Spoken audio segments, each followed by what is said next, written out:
Mais aussi, Allah subhanahu wa ta'ala va utiliser d'autres modalités pour définir un certain nombre de concepts.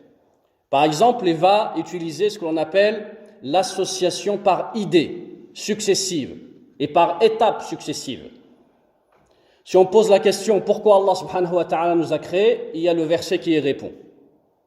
وَمَا خَلَقْتُ الْجِنَّ وَالْإِنسَ إِلَّا لِيَعْبُدُونَ. Je n'ai créé les djinns et les humains que pour m'adorer.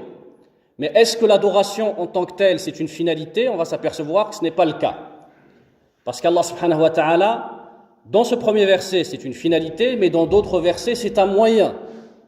Dans Surat al-Baqarah, Allah subhanahu wa ta'ala nous dit « Ya ayyuhan nas, i'budu rabbakum alladhi khalaqakum walladhina min qablikum la'allakum tattaqun » Donc ici, l'adoration, elle devient un moyen pour parvenir à un statut qui est encore plus élevé, qui est celui de la taqwa. Al-ibada, elle devient un moyen pour parvenir à la vertu. Et Allah subhanahu wa ta'ala va utiliser encore la vertu pour parvenir à un stade encore plus élevé. Wattaqullaha wa yu'allimukumullah. Si vous êtes vertueux, Allah subhanahu wa ta'ala va augmenter votre connaissance. Donc la vertu, c'est un palier, c'est un tremplin pour aller à la connaissance. Et la connaissance, elle permet d'aller encore un peu plus loin. Innama yakhshallaha min ibadihi al-ulama. Les véritables savants, donc si on a de la connaissance, comment vérifier que notre connaissance elle est en coordination de ce qu'Allah subhanahu wa ta'ala nous demande? C'est d'avoir la crainte révérentielle d'Allah azza wa jal.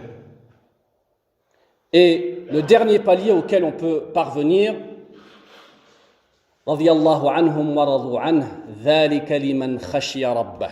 Donc la crainte d'Allah subhanahu wa ta'ala, sa signification suprême, c'est d'arriver à la satisfaction divine. Donc on part de l'adoration, ensuite la vertu, ensuite on a la connaissance, on a la crainte révérentielle et on arrive à la satisfaction d'Allah subhanahu wa ta'ala. Donc ça c'est la manière dont le Coran articule un certain nombre de concepts pour nous donner comment on doit les appréhender. Mais on a aussi dans le Coran